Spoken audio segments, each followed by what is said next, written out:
மணியே மணியின் ஒளியே ஒளிரு மணி புனைந்த அணியே அணியும் அணிக்கழகே அணுகாதவர்க்கு பிணியே பிணிக்கு மருந்தே அமரர் பெருவிருந்தே பணியேன் ஒருவரை நின் பத்மபாதம் பணிந்த பின்னே. ஓம் நமச்சிவாய. மேன்மைகள் சைவ நீதி விளங்குக உலகமெல்லாம். நோயற்ற வாழ்வே குறைவற்ற செல்வம். அந்த நோய் நொடிகள் இல்லாத வாழ்வு இந்த உலக மக்கள் எல்லோரும் வாழ வேண்டும் என்று கலியுகத்தின் காந்தமலை ஜோதியாகிய சபரிமலை சுவாமி ஐயப்பனுடைய திருவடிகளை சிறந்தாழ்த்தி டான் தமிழொலி ஓம் தொலைக்காட்சி நேயர்கள் அனைவருக்கும் சர்வதேச இந்து மத குருபீடம் அகில இலங்கை சபரிமலை ஸ்ரீ சாஸ்தாபீடத்தின் சார்பில் இனிய வணக்கங்களும் நல்லாசிகளும். என்றும் மங்களகரமான விஸ்வாவசு வருஷம் புரட்டாதி மாதம் 12ஆம் நாள் 28/9/2025 ஞாயிற்றுக்கிழமை. இன்று மலர்ந்திருக்கின்ற இன்றைய பொழுதும் நம் எல்லோருடைய வாழ்விலும் எல்லா விதமான சிறப்புகளும் வெற்றிகளும் கிடைக்க வேண்டும் என்று இறைவனை பிரார்த்தித்து இஷ்ட தெய்வங்கள் குலதெய்வங்களை வழிபாடு செய்து பெற்றோர்கள் பெரியோர்கள் குருவானவர்கள் ஆசிரியர்களையும் வணங்கி அவருடைய அன்பையும் ஆசையையும் பெறுகின்ற பொழுது எந்த நாளுமே நமக்கு நல்ல நாளாக அமையக்கூடியது. இப்பொழுது அன்னை பராசக்தியை வேண்டி வழிபாடு செய்கின்றதாகிய இந்த பிரதமை முதல் நவமீராகிய 9 திதிகள் அடங்கிய இரவுகள் நவராத்திரி என்கின்ற வழிபாடு நடைபெற்று கொண்டிருக்கின்றது. பொதுவாக இந்த நவராத்திரி காலங்களிலே ஆலயங்களிலே வீடுகளிலே கலை கலாச்சார மன்றங்களிலே கலைக்கூடங்களிலே கலாசாலைகளிலே பாடசாலைகளிலே கும்பங்கள் வைத்திருப்பார்கள், கொலு வைத்திருப்பார்கள். இந்த கொலு வைப்பது என்பது இந்த நவராத்திரியை ஒரு தனித்துவமான சிறப்பு.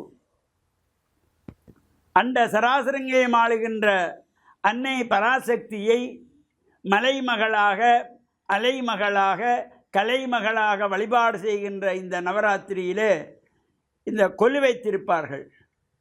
மண்ணினாலே செய்யப்பட்ட வடிவங்கள், அது பொம்மை வடிவங்களாக கொலு பொம்மைகள் என்று. அது பொதுவாக இந்த 9 படிகள் வைத்துக் கொள்வார்கள். நமக்கு 9 படி வைக்க முடியலையா, 7 படி வைத்துக் கொள்ளலாம், 5 படி வைத்துக் கொள்ளலாம், 3 படி வைத்துக் கொள்ளலாம். இல்லை படியே வைக்கலையா, கும்பத்தை மட்டும் வச்சு நாங்கள் பிரார்த்தனை செய்து கொள்ளலாம். இந்த 9 படிகளும் ஒவ்வொரு படிகளிலே ஒவ்வொரு சிறப்புகளோடு கூடியதாக. முதலாவது படியிலே ஓர் அறிவு கொண்ட உயிர்கள். இந்த ஓர் அறிவு உயிர்கள் என்கிற பொழுது புல்லு செடிகள் மரங்கள், இந்த ஓர் அறிவு இவற்றை மண்ணினாலே செய்து வைப்பது. ஈரறிவுள்ள ஜீவன்கள், அடுத்து 3 அறிவுள்ள ஜீவன்கள் என்று இந்த ஒவ்வொரு படிப்படியாக வைப்பார்கள். அவர் வைக்கப்படுகின்ற பொழுது இந்த மண்ணினாலே இதனை செய்கின்ற பொழுது இந்த பஞ்சபூதங்களின் வடிவத்திலே இந்த கொலு பொம்மைகள் அமைவது. பஞ்சபூதங்களான பிருத்திவி அப்பு தேயு வாயு ஆகாசம், நிலம் நீர் நெருப்பு காற்று வெளி. இந்த மண்ணினாலே செய்யப்படுகின்ற பொழுது மண், நிலம் வந்துவிட்டது, மண் பிருத்திவி. அதுக்கடுத்து அதை சூடாக்குவார்கள் நெருப்பிலே இட்டு அந்த மண்ணை. அதற்கு தண்ணி விட்டு குழைத்து கொள்வார்கள். நீர் வந்து விட்டது, நெருப்பு வந்து விட்டது, ஜலம் வந்து விட்டது. இந்த பூமி நெருப்பு தண்ணீர்.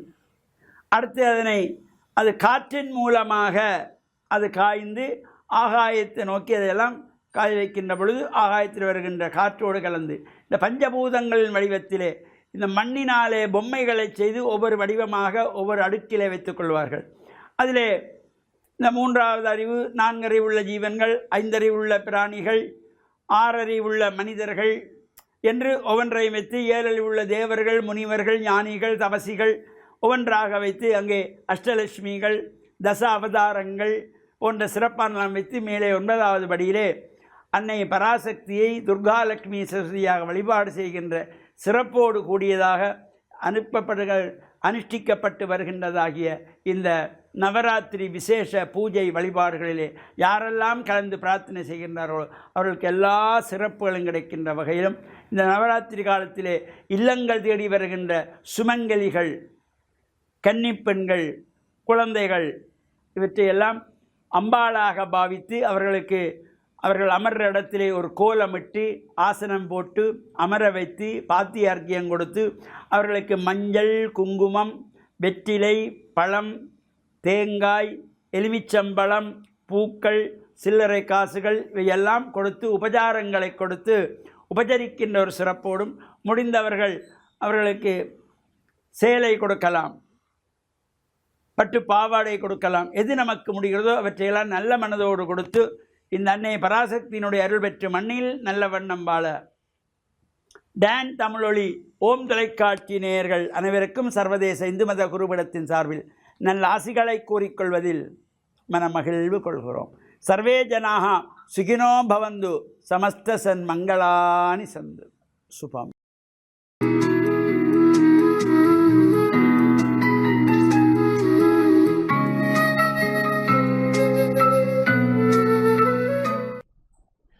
இறையேசுவில் என் அன்பு நெஞ்சங்களே, கிறிஸ்தவ நற்சிந்தனை வேளையில் உங்களை சந்திப்பதிலே பெரும் மகிழ்வு கொள்கின்றேன்.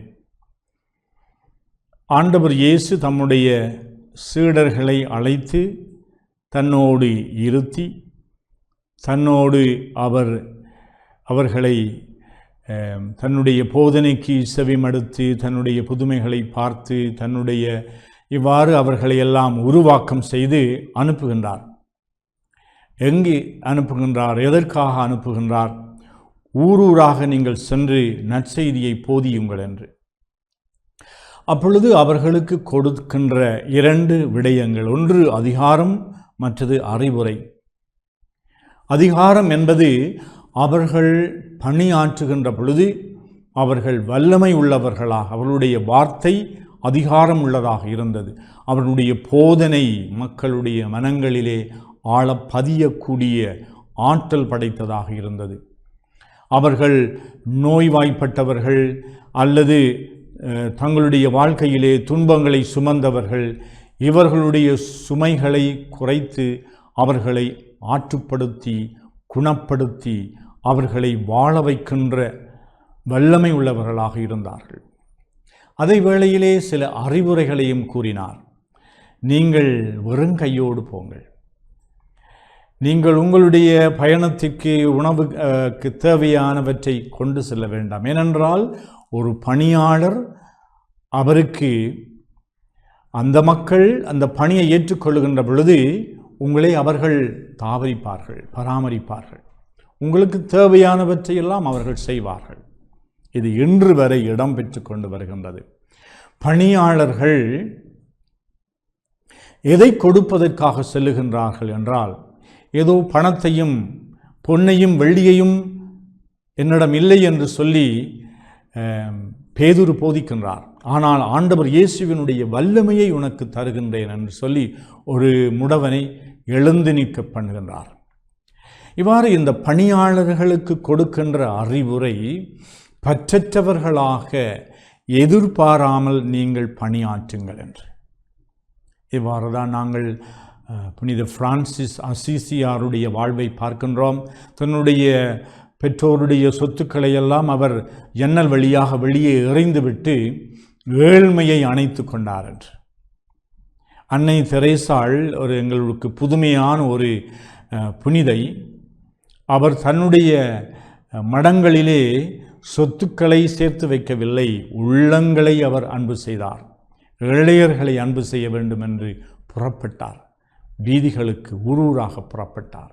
இன்று உலகம் பூராக அவர்கள் நல்ல அழைத்தல்களை பெற்றவர்களாக, பணியாளர்கள் அவருடைய அந்த பணியினாலே கவரப்பட்டவர்களாக, அவர்களுடைய பணியை அங்கீகரிக்கின்றவர்களாக, ஆதரிக்கின்றவர்களாக, தங்களுடைய பங்களிப்பையும் செய்கின்றவர்களாக மக்கள் இந்த மறைப்பணியாளர்களுக்கு வாரி வழங்குகின்றார்கள். ஏனென்றால் அவர்கள் பற்றற்றவர்களாக பணியாற்றுகின்றார்கள். எங்களுடைய திரு அவை, அதை நாங்கள் ஒரு நோக்காக பார்க்கின்ற பொழுது, எங்களுடைய சௌகரியங்களுக்காக, எங்களுடைய சொத்துக்களுக்காக, எங்களுடைய வருவாய்க்காக நாங்கள் பாடுபடுகின்றோமா அல்லது பணியாற்றுகின்றோமா? பணியாற்ற புறப்படுகின்ற பொழுது இறைவன் எங்களை ஆசீர்வதிப்பார். மக்கள் எங்களை தாபரிப்பார்கள். நாங்கள் மக்களை தாபரிக்க வேண்டும் என்பதிலும் பார்க்க நாங்கள் மக்களுக்கு பணியாற்ற வேண்டும். அத்தகைய ஒரு பற்றற்ற நிலை கிறிஸ்தவ பணியாளர்கள் மத்தியிலே, அவர்கள் எந்த நிலையிலாக இருந்தாலும், குருக்கள் துறவியர்கள் ஆக இருந்தால் என்ன, பொதுநிலையினர்களாக இருந்தால் என்ன, கிறிஸ்தவ அந்த இலட்சியத்தோடு, கிறிஸ்தவ பண்போடு, கிறிஸ்தவத்தை உண்மையாகவே உள்ளத்திலே ஏற்றுக்கொண்டார்கள் என்ற அந்த உரிமையோடு பணியாற்றுகின்ற பொழுது எமக்கு இறைவன் நிறைவான ஆசீர்களை தருவார். ஆகையினாலே ஆண்டவர் இயேசு இன்று எங்களுக்கு கொடுக்கின்ற அறிவுரை என்னவென்றால், நீங்கள் பணி செய்கின்ற பொழுது எதிர்பாராமல், லாபத்தை கருதாமல், உங்களுடைய சுகத்தையும் சொத்துக்களையும் நீங்கள் சேர்த்து கொள்ளாமல் பணியாற்றுங்கள். தேவையோடு இருக்கின்றவர்களுக்கு நீங்கள் பணியாற்றுங்கள். நீங்கள் ஆண்டவருடைய நற்செய்தியை கொடுங்கள். உங்களுக்கு இறைவன் தந்த அந்த கொடைகளை, வல்லமைகளை, ஆற்றல்களை பகிர்ந்து கொள்ளுங்கள். லாபம் இல்லாமல் கொடுங்கள். லாபத்தை எதிர்பார்க்காமல் கொடுங்கள். நாளை எப்படி எனக்கு இருக்கும் என்ற அந்த எதிர்பார்ப்பில்லாமல் பணியாற்றுங்கள் என்று எங்கள் ஒவ்வொருவரையும் ஆண்டவர் இயேசு என்று அனுப்பி வைக்கின்றார். ஆமென்.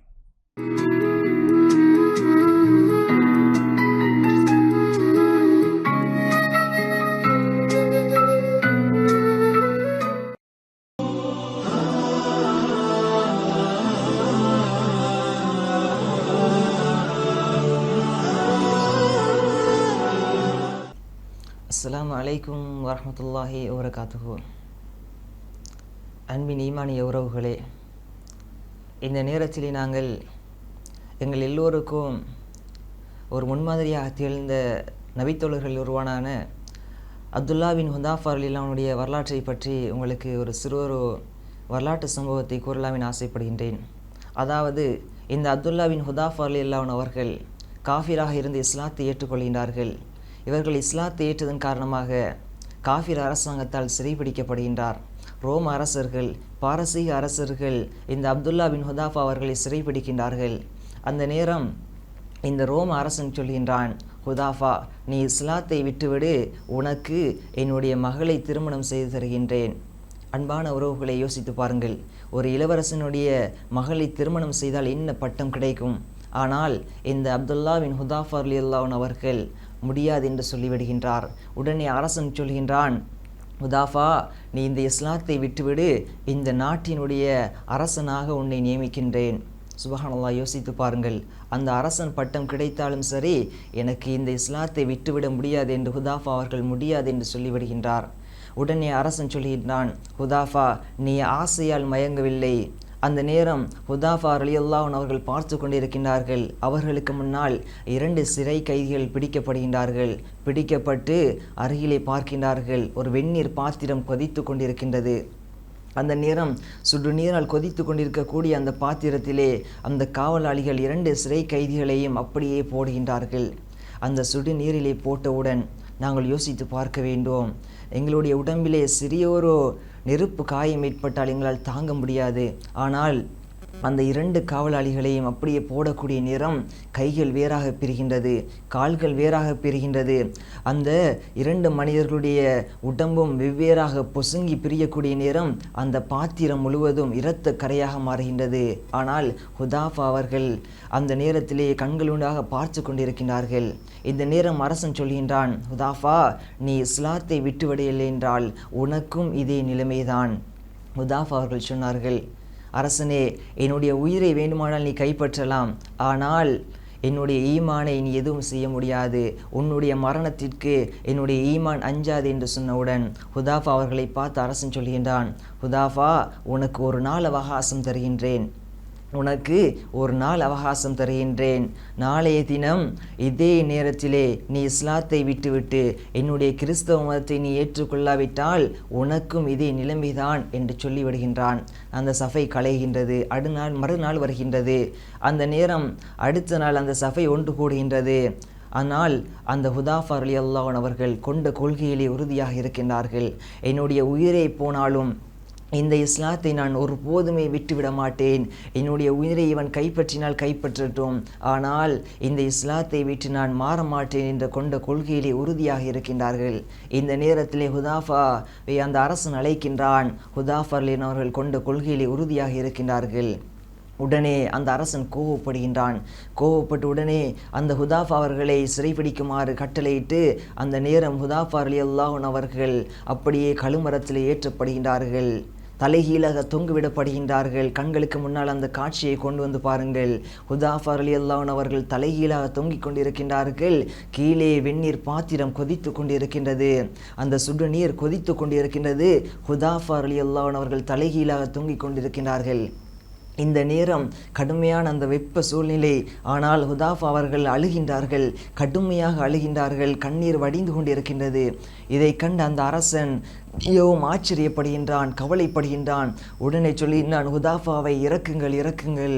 ஹுதாஃபா ரலியல்லாஹு அன்ஹு அவர்கள் அப்படி இறக்கப்படுகின்றார்கள். அழுது கொண்டே அந்த அரச சபைக்கு முன்னால் வருகின்றார்கள். அந்த நேரம் அந்த அரசன் கேட்கின்றான், ஹுதாஃபா, நீ இஸ்லாத்தை விட்டு விட்டாயா? என்னுடைய கிறிஸ்தவ மதத்தை நீ ஏற்றுக்கொண்டாயா என்று அந்த நேரம் கேட்டவுடன் ஹுதாஃபா ரலியல்லாஹு அன்ஹு அவர்கள் அழுது கொண்டே சொல்கின்றார்கள், அரசனே, என்னுடைய உடம்பிலே ஒரே ஒரு உயிர் தான் இருக்கின்றது. என்னுடைய உடம்பிலே இருக்கக்கூடிய ரோமங்கள் எல்லாம், என்னுடைய உடம்பில் இருக்கக்கூடிய அந்த முடிகள் எல்லாம் எனக்கு அனைத்துமே உயிராக வழங்கப்பட்டு என்னை படைத்த அல்லாஹ் ரப்புல் ஆலமீன் இருக்கின்றானே, அவனுக்காக வேண்டி இந்த அனைத்து உயிர்களையும் நான் தியாகம் செய்ய வேண்டுமே. இப்பொழுது நீ என்னுடைய உயிரை எடுத்து விட்டால் என்னிடத்திலே வேறு உயிர்கள் இல்லையே, அதற்காகத்தான் நான் அழுது கொண்டிருக்கின்றேன் என்று சொன்னவுடன் ஹுதாஃபா ரலியல்லாஹு அன்ஹு அவர்களை பார்த்து அரசன் சொல்கின்றான், ஹுதாஃபா, என்னுடைய நெற்றியிலே முத்தமிட உன்னை விடுதலை செய்கின்றேன். ஹுதாஃபா ரலியல்லாஹு அன்ஹு அவர்கள் ஆசையால் முத்தமிடுகின்றார்கள். ஹுதாஃபா ரலியல்லாஹு அன்ஹு அவர்கள் விடுதலை செய்யப்படுகின்றார்கள். அன்பின் உறவுகளே, நாங்கள் யோசிக்க வேண்டும், இந்த அளவு அந்த இறையச்சம், இஸ்லாத்திற்காக என்னுடைய உயிரே போனாலும் அந்த கொண்ட கொள்கையிலே நான் உறுதியாக இருப்பேன், ஒருபோதும் நான் இஸ்லாத்தை விட்டுவிட மாட்டேன் என்ற அந்த கொள்கையிலே உறுதியாக இருந்த அந்த ஹுதாஃபா அவர்களை போன்று எங்களுடைய உள்ளத்திலே அந்த இறையச்சம் இருக்கின்றதா? நாங்கள் ஒவ்வொருவரும் இந்த உலகத்தை தான் ஆசையாக வாழ்ந்து கொண்டிருக்கின்றோம். உலகம்தான் எங்களுடைய நிரந்தரமான உலகம் என்று வாழ்ந்து கொண்டிருக்கின்றோம். நிரந்தரமான சுவர்க்கம், அந்த சுவர்க்க உலகம் இருக்கின்றது. அந்த உலகத்தை நோக்கி பயணிக்க வேண்டும். ஹுதாஃபா அவர்கள் என்ன ஆசைப்பட்டார்கள்? எனக்கும் சுவர்க்கம் கிடைக்க வேண்டும். அந்த நிரந்தரமான சுவர்க்கத்தை நான் எப்படியாவது அடைந்து விட வேண்டும். என்னுடைய உயிர் எந்தளவு சிதைக்கப்பட்டு என்னுடைய உயிர் போனாலும் பரவாயில்லை என்று அந்த சஹாபாக்கள், அந்த நபித்தோழர்கள் வாழ்ந்து காட்டினார்கள். அதே போன்றோம் எங்களுடைய இறையச்சமும் இறைவனுக்கு பயந்து நாளை மறுமையிலே நானும் சுவர்க்கத்தை அடைய வேண்டும், எனக்கும் சுவர்க்கம் கிடைக்க வேண்டும் என்ற ஆசையிலே நாங்கள் வாழ்ந்து மன்னிக்கக்கூடிய பாக்கியத்தை வல்ல ரஹ்மான் எங்கள் அனைவருக்கும் தந்தருள்வானாக. வஸ்ஸலாமு அலைக்கும் வரஹ்மத்துல்லாஹி வபரகாத்துஹு.